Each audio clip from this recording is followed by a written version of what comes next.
Yeah, I'm happy for Saquon. Obviously, went on to win the Super Bowl, and we wish him nothing but the best. Always going to evaluate all the decisions you make, and we were at a different place in our build. And again, love Saquon and wish him nothing but the best. Joe, Ryan Cowden left your front office with the Patriots. Can you kind of give us a scouting report of the guy you worked closely with last week? Yeah, I've known Ryan for a long time, so I guess it would be 25 years ago. He was a scouting assistant, and I was coming in to replace him as a scouting assistant. So he was in my wedding, I was in his wedding. So he really taught me the ropes early on in the scouting industry, and we've been really good friends since. So you're getting a hard worker, you're getting a really good leader, you're getting a hell of an evaluator, and really good move by Coach Vrabel and the Patriots organization to come after Ryan, and he's going to do a good job for you guys. Joe, have you made a decision with the number 3 pick whether to keep it or trade it? And if you were to trade it, what do you think?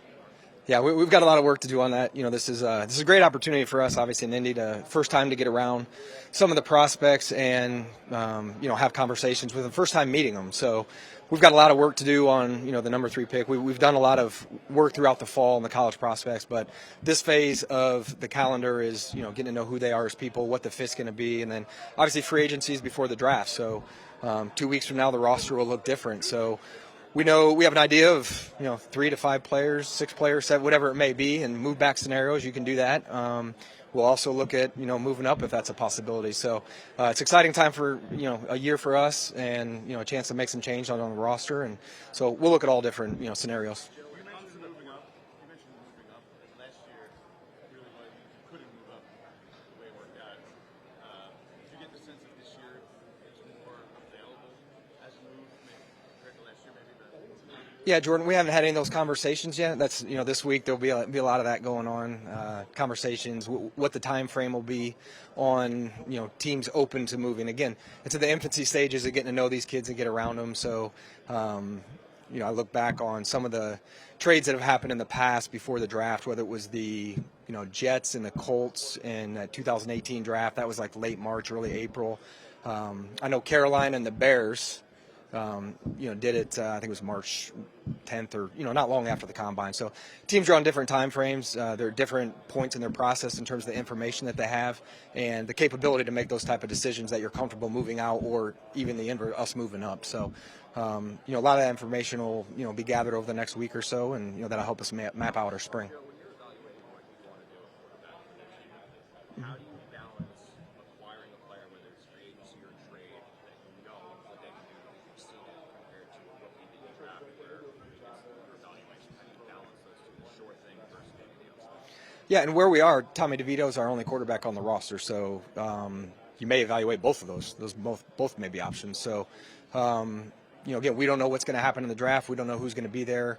When we get around these kids, they may or may not be a fit for us. So, we're going to have to address the position somewhere. And even if you get a young quarterback, you'd like to have a vet, in the room with them to show them the ropes and how to be a pro. So, we're looking at all different avenues. It's, hey, is this guy going to be really good for a young quarterback, or is this guy a starter? Or can we get a guy in the draft? Or if we do, should we have a guy that's more of a guy that can develop and show a guy how to be a pro? So, we're going to look at, vets. We're going to look at the draft. We're going to look at trade candidates. We're going to look at under every rock to, find the best prospect for us going into the 25 season.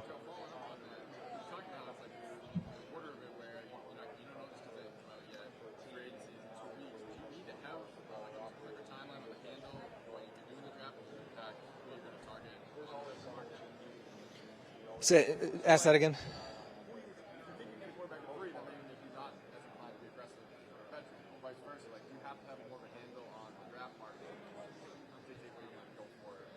Yeah, and we have as good a grasp as we can. Again, there's rules we have to follow in terms of when we can be around these kids. So, we've got a process and a timeline in place that will lead us to exactly what you're talking about, and we've got a plan in place for that. Joe, you mentioned trade candidates. There's reports that the Rams have given Matthew Stafford agents an opportunity to talk down the team to implement those conversations. Yeah, you have to ask the Rams that. Ask that you can get that from the Rams and let them talk about that. He's under contract with them, so that'd be a question for the Rams. Joe, was who you trying to get a quarterback of it? Will that indicate to you what you feel about your team in the roster? I'm saying sometimes that roster, you look at different things. The young guy you can develop with.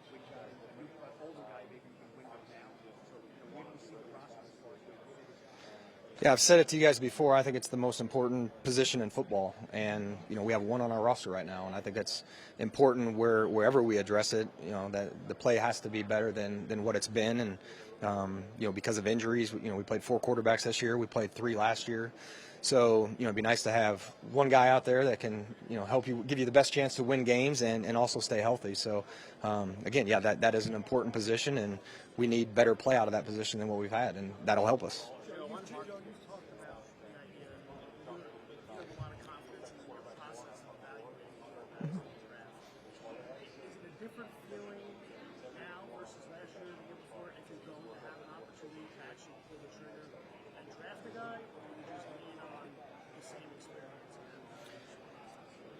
Yeah, definitely believe in the evaluation process that we have in place. Whether it was when we were in Buffalo or what we've done here, we've continued to do it each year. And again, reflecting on the seasons that some of the quarterbacks that we liked or didn't like have had. Again, I believe in that, and we'll continue with that process the way we've done in the past. And again, you can't manufacture these things. So if you draft one and you don't believe in who that player is, just to say you did it, I mean, you got to believe in who the player is and that they can be a eventual franchise quarterback or whatever it may be. So again, we're going through that process now to say that there's going to be one there at 3 or in the second round or third round or wherever it may be. We're at the infancy stages of the process right now. I didn't hear the first part that he's done.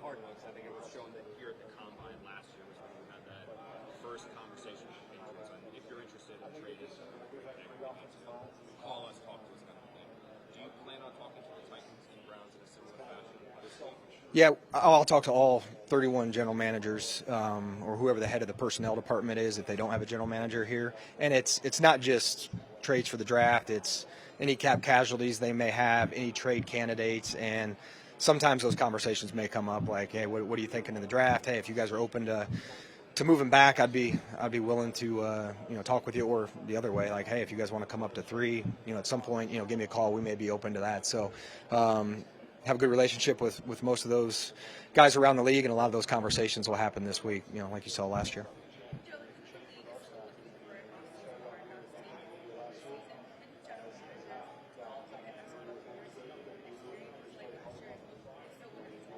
No, I haven't gotten any calls on that. I think I know what that would tell them. Joe, in your introductory press conference, you said you think you build a roster that can win today and compete for tomorrow. Entering year 4 as the Giants GM, where do you think you are in that process? Yeah, we've got to be better. We were a 3-win team, so where we are financially, from a salary cap health standpoint, we're in good shape.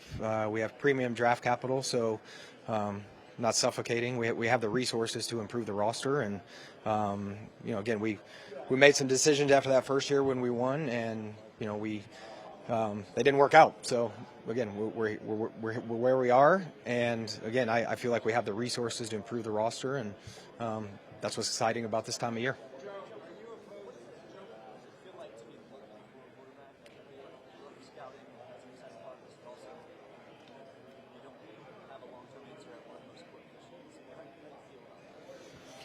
I've been through it before. You do it every year. It's not just, hey, because you have a quarterback, or when I was in Buffalo, we had Josh Allen. We still scouted the quarterback. So you're going to scout every position. Again, you got to treat it. If you got an opportunity to get one at a certain point of the draft, you got to do it. And again, it's a more thorough process because of the uniqueness of what's asked of the position. So we're always going to do work on those guys. As a GM, what do you think when you hear that some quarterbacks aren't? I'm okay with that. Played quarterback in high school and college. Also played receiver. Have a son that's a quarterback. So to me, you've never thrown to these receivers before. Okay, you guys are the local guys. You guys know Wandell. He's quick and fast and really good in the slot. And then you may get a bigger receiver that's a 4.6 guy that's not a good route runner. So if they throw, that's great. I'm never going to downgrade them for not throwing. And then if they don't have a great throwing session, I'm not going to downgrade them for that either, because I've never thrown to these guys. And it's timing, it's anticipation, it's the type of routes that guys run, their ability to run certain routes. So, I think that's important as a quarterback when you're throwing to these guys. So if a guy decides he doesn't want to throw and he wants to throw at his pro day, I'm okay with that. My staff's done a lot of work on the quarterback, so we've seen all these guys throw multiple times, whether it's practice, games. So that's up to the individuals, their decision and how they feel about that, and I'm okay with that. No, we're open to everything. Move up, move back. Again, it's an exciting time for a year. We're starting to put that together now, put the puzzle together. So, we're going to look at all options to, improve the roster going into 2025. You said your son's a quarterback. What are like the 2 or 3 most important traits you want him to display? We just had this conversation. Completions and winner. I want a winner. I want a guy that can win and complete passes. So that's the most important thing. He likes to throw these go balls and deep balls all the time, and just take the gains, take positives, take completions and win games. So that's what I tell him. What about his captain? His captain, yeah, he's local. Yeah, NIL's on the horizon. He sent me some clips this morning. That's when he said that, Pat. Yeah, I'm not going to tell you, but and listen, last year, like he knows where that came from, so that wasn't all his idea. So does that, what you joked about, does that apply to what you're looking for in a quarterback now? I mean, I know you guys talk a lot about the offense stuff, but has the position evolved to the point where you value different qualities in your quarterback roster you have? Or how do you Yeah, it's complicated, Art, because the quarterback position, and again, I tell my son this, like I've seen a bunch of people have great pro days. They get out there, they rip it, they're 6'4", they can throw the ball. I'm like, oh my gosh, you see it on NFL Network. Look at this throw this guy just made. It's it's on air. It's not processing information. It's not getting guys lined up. It's not leading. It's, hey, you lose 2 in a row. Who's the guy that's going to come in the locker room and rally the troops? Who's the first one in? Who's the last one to leave? Who's going to elevate everybody around him? I think the quarterback can elevate the entire team. So I can't just say, hey, I want a guy that's, winning's important, all that's important, but there's a lot that goes into the quarterback position. And that's this time of year is where we can find that out. Like we've seen the film evaluation. We've seen how these guys perform under pressure. We've seen how they do on 3rd down, how they do on 4th down in money situations. Now we need to figure out who they are as people. And it's a unique media market. Everybody knows that's standing here. So can they handle the pressure? Can they handle adversity? Can they handle people talking negatively about them, over extended period of time. Hopefully not extended period of time if we take them, but that's the reality of the situation. So, how can they handle all those things? And that's what we need to try to find out this time of year.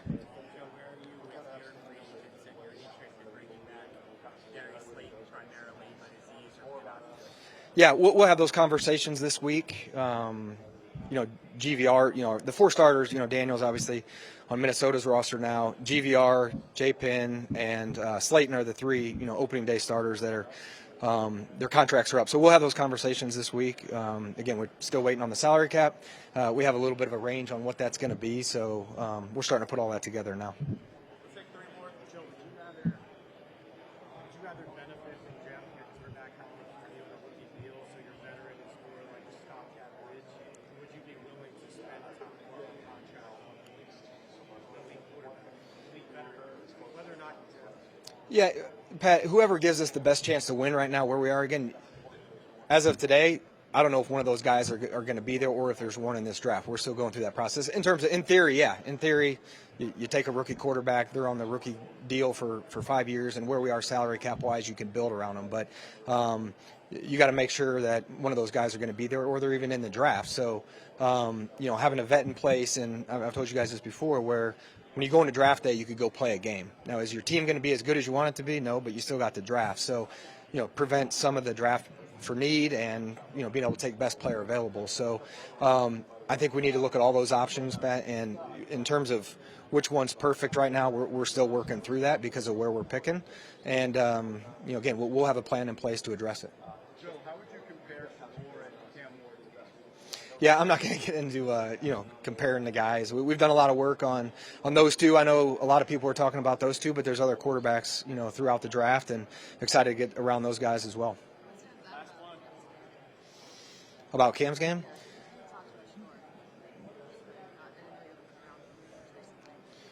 Yeah, I haven't been around Cam. Again, that's something that we'll have to get around, but, have seen him play a couple times. I was at the Cal game, and they dug themselves a little bit of hole. Some of it was they were in a hole because of him, but he also was able to get him out of it, and they won the game because of him. So, those are traits that you look for, the got-to-have-it moments, whether it's Virginia Tech, that Cal game, to to bring a team back. And when everybody in the building knows you're going to throw it, that you can throw it. So, and there's several quarterbacks in this draft that are like that. So not just Cam. So excited to get around the prospects this week and throughout the spring. Yep. Thanks, guys.